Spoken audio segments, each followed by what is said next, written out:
Assalamualaikum warahmatullahi wabarakatuh. Selamat pagi dan salam sejahtera. Yang terhormat Bapak Dodi Faisal Humaini selaku Direktur dari Kartens HRD.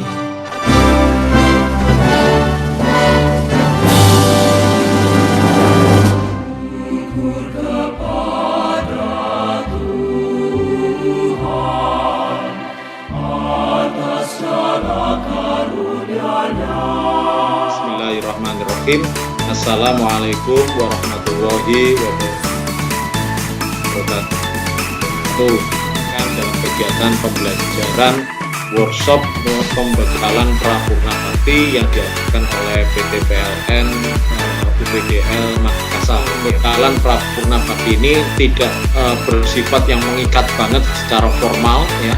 Kegiatan ini tidak ada sangkut pautnya dengan misalnya syarat kenaikan jenjang, kenaikan kepangkatan, golongan dan sebagainya, tidak ya. Jadi ini murni Bismillahirrahmanirrahim, kegiatan workshop pembekalan Prapurna Bakti PT PLN Persero UPDL Makassar, Senin tanggal 7 Juni 2021 kami nyatakan resmi dibuka. Nanti ketika saya teriakkan semangat pagi, silakan bisa dijawab di tempat masing-masing. Pagi, luar biasa. Oke. Semangat pagi. Pagi, luar biasa. Wah, Budian semangat sekali. Kalau bagaimana kehadiran dijawab dengan jiwa raga, supaya tidak hanya raganya saja yang hadir, tapi jiwanya juga hadir. Deteksi ada 4 jenis peserta. Ya, ada 4 jenis peserta.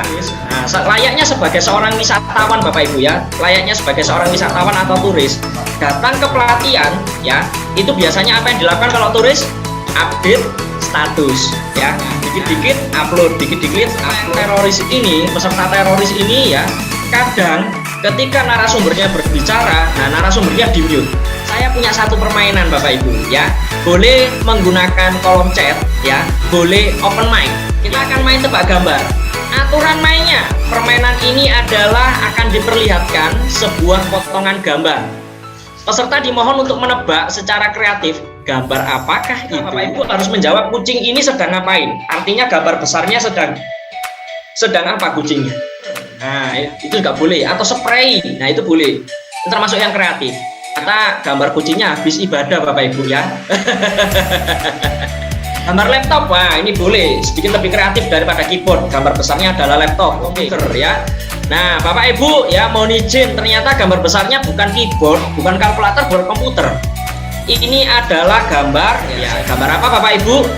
Adalah gambar sandal jepit ya. Kan yaitu tentang mindset ya, yaitu hidup bahagia dan bermakna saat masa pensiun ya. Bapak Ibu yang saya hormati, bicara tentang pensiun ya, itu tentunya ada satu keadaan yang dialami ya, namanya orang hidup itu kalau ada perubahan, pindah fase atau pindah tahapan itu mesti ada dredeg gitu ya. Saat ini apa yang Bapak Ibu rasakan, kemudian yang kedua sudah punya planning apa atau belum, atau bagaimana nanti saat pensiun. Baik Pak, kalau misalnya saya pensiun ya kemungkinan ya sambil olahraga ya kami berkebun karena kebetulan ada sedikit. Ya. Wah mantap ini ya. Jadi memang beliau sampaikan nanti kalau pensiun saya tak berkebun saja Pak. Jadi memang banyak ternyata orang-orang tua itu kalau sudah masuk masanya pingin kembalinya ke alam ya, berkebun bukan ya. Nah tetapi gini Bapak Ibu ya, ternyata ada 4 perasaan orang menjelang pensiun ya. Ada 4 Pak ya. Ada orang yang bisa menerima, ada orang yang masih belum bisa menerima. Ini orang yang sudah bisa menerima kalau dia itu pensiun, tapi karena tidak punya gambaran besok itu mau ngapain biasanya bingung. Ayo dia terpaksa ya, dia melakukan sesuatu tetapi dia itu tidak masih menolak, belum bisa ikhlas ya. Jadi bantu ngelakuin itu tapi hatinya itu belum plong ya, ini biasanya terpaksa. Tenang, tidak terlalu penat dengan pikiran, dengan target, saya ingin menjalani kehidupan saya itu apa adanya. Sudahlah, adanya berapa saya syukuri. Ya, 9 dari 10 orang Indonesia itu ternyata tidak melakukan persiapan pensiun. Ini hasil penelitian. Ada yang dilakukan ini, ada yang dilakukan itu, ada ini, ada itu.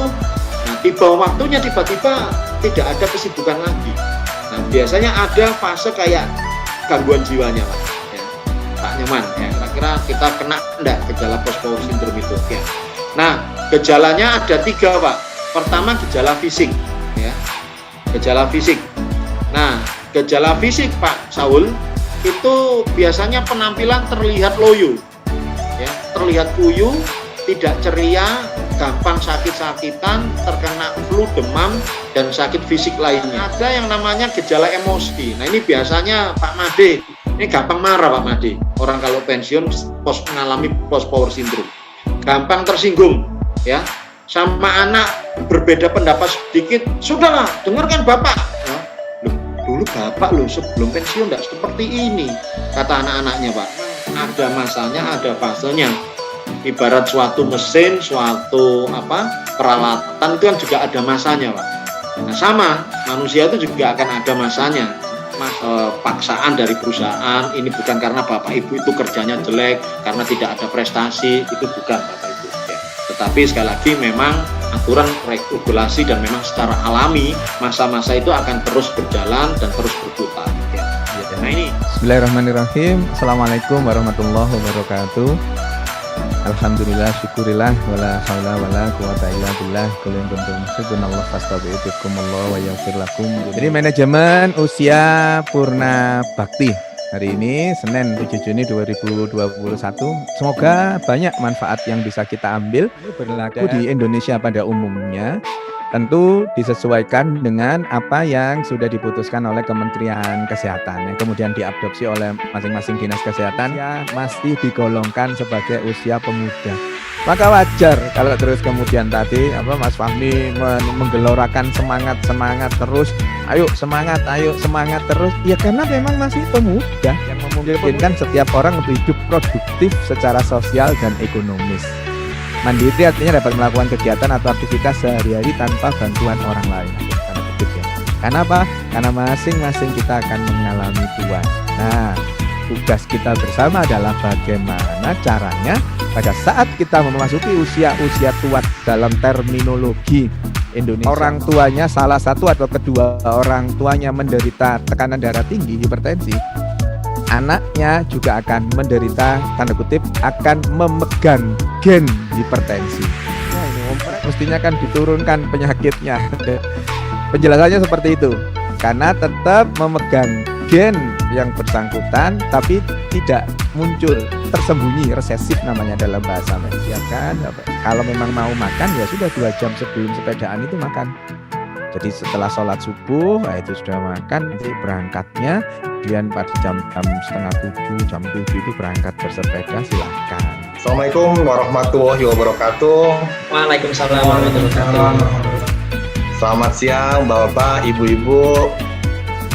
Pertanyaan pertama dari saya, mengapa perlu melakukan pengelolaan keuangan dengan baik menjelang pensiun atau purna bakti? Antisipasi berkurangnya pendapatan.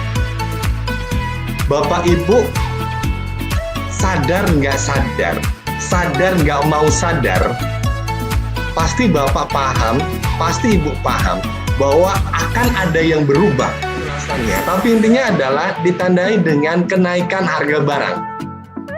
Zaman dulu waktu saya masih imut, masih kecil, diajak mama saya, papa saya untuk beli bakso, 2.500 udah dapat banyak.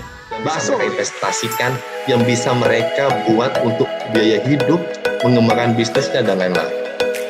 Nah, sama anak kita punya hutang nggak? Kalau belum punya hutang, alhamdulillah, syukur itu. Usahakan jangan berhutang ya Ibu. Produktif itu yang bisa menghasilkan uang lagi, yang bisa membayar hutang itu sendiri, itu kebutuhan. Jadi sebenarnya sih kalau kebutuhan lebih baik jangan berhutang. Tapi kalau terpaksa ya udah buat bayar rumah sakit tanahnya. Boleh atau enggak berhutang untuk ngebantuin orang lain, pinjam duit untuk kita ngebantuin atau minjemin lagi ke sepupu kita itu kebutuhan atau keinginan kita. Berwujud nggak di depan kita? Enggak, Mas Afil. Yang pakai sepupu saya berarti nggak berwujud kan di depan kita. Folder yang ada amplop-amplopnya. Jadi biar enak, biar kita nggak salah ambil uang di pos yang berbeda. Sesuai dengan besaran yang kita inginkan untuk kita tabung tiap bulannya. Kita paksa potong di awal. Jadi dapat duit, dipotong dulu buat nabung, sisanya dibelanjakan. Sehingga kita akan belanja pakai uang sisa, bukan nabung pakai uang sisa. Bu, mungkin saya boleh bertanya nih ya, saya tunjuk saja kalau begitu. Untuk materi yang pertama mungkin ada yang mau menyimpulkan nggak? Baik, saya sedikit saja. Mungkin kita harus siap berubah ya, karena yang pasti kalau purna bakti kita harus siap merubah diri. Minimal hidup sederhana lah. Ya, terima kasih. Jadi secara masa pensiunan kita cukup bersyukur karena bisa menyelesaikan tugas di PLN. Baik. Islam nanti Bapak Ibu bisa menyesuaikan ya. Assalamualaikum warahmatullahi wabarakatuh. Selamat sore, salam sejahtera bagi kita semua. Terima kasih Bapak Ibu. Sekian dari saya dengan dibacakannya doa tadi, artinya Prapurna Bakti secara resmi ditutup. Tepuk tangan dulu untuk Bapak dan Ibu semuanya yang telah fokus ya. Semangat pagi luar biasa. 1, 2, 3 senyum. Hitung 1, 2, 3. Saya RD, saya Fahmi Abdillah mengucapkan terima kasih banyak yang besar-besarnya dan mohon maaf apabila ada kekurangan kata dan kekurangan sikap dari saya. Semoga Bapak Ibu sehat selalu di tempat masing-masing. Semoga sukses selalu di masa purna baktinya besok ya Bapak Ibu. Terima kasih. Wassalamualaikum warahmatullahi wabarakatuh. Selamat sore.